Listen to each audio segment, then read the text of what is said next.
মেদিনীপুরের রাজার গল্প।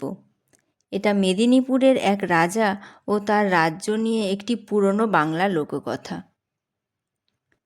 একসময় মেদিনীপুরের একটি শান্তিপূর্ণ রাজ্য ছিল, যার রাজা ছিলেন খুব ভালো ও দয়ালু।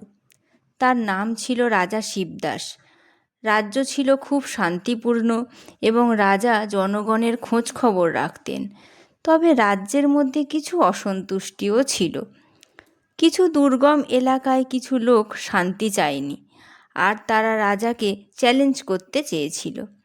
রাজা শিবদাসের রাজ্যের অনেক জমিদার ছিল, কিন্তু তাদের মধ্যে একজন জমিদার ছিল যার নাম ছিল রামপদ। রামপদ ছিল অত্যন্ত কৌশলী ও লোভী প্রকৃতির মানুষ।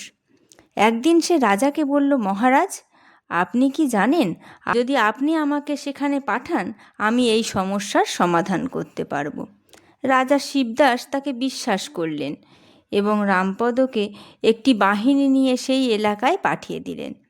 কিন্তু রামপদ বাহিনী নিয়ে এসে কিছু গ্রাম জ্বালিয়ে দিল, লোকজনের জমি দখল করল এবং শাসনের জন্য অত্যাচার করতে শুরু করলো। এটা রাজা শিবদাসের জানা ছিল না। একদিন রাজা নিজেই সেই এলাকায় যাত্রা করতে সিদ্ধান্ত নিলেন। তিনি পাল্টা বাহিনী নিয়ে রামপদকে খুঁজতে বের হলেন। এতদিনে রাজা বুঝতে পারলেন যে রামপদ আসলে রাজ্যেই বিশৃঙ্খলা তৈরি করতে চেয়েছিল। রাজা রামপদকে ধরলেন এবং তার সমস্ত কুকর্মের জন্য তাকে শাস্তি দিলেন। তবে রাজা খুব ভালো প্রকৃতির মানুষ ছিলেন, তাই শেষ পর্যন্ত তিনি রামপদকে মৃত্যুদণ্ড দেননি, বরং তাকে রাজ্য থেকে বহিষ্কার করলেন এবং জানিয়ে দিলেন, তুমি যদি ভালো পথে ফিরে না আসো, তবে আর কখনোই আমার রাজ্যে ফিরতে পারবে না।